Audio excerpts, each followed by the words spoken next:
Hi students, welcome to English Blackboard Teacher channel. Welcome to Teacher's English lesson.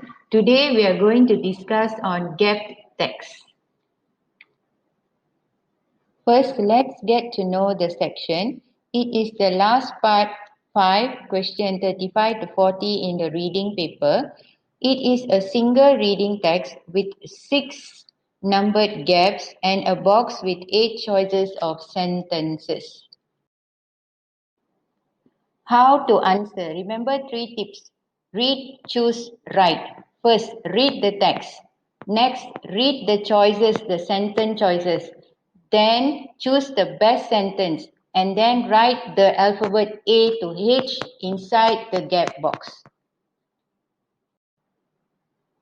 There are 2 steps to answer this part. Number 1, read and underline the sentences before and after a gap. And number 2, try to connect the underlined sentences before and after a gap with the sentence choices to decide the best sentence for a gap. The resources that you can use to practice gap text will soon be available in the link below in the description box. That is all for today's lesson. We'll see students in the next lesson. Don't forget to subscribe to English Blackboard Teacher channel to get updated with new videos so we can learn together.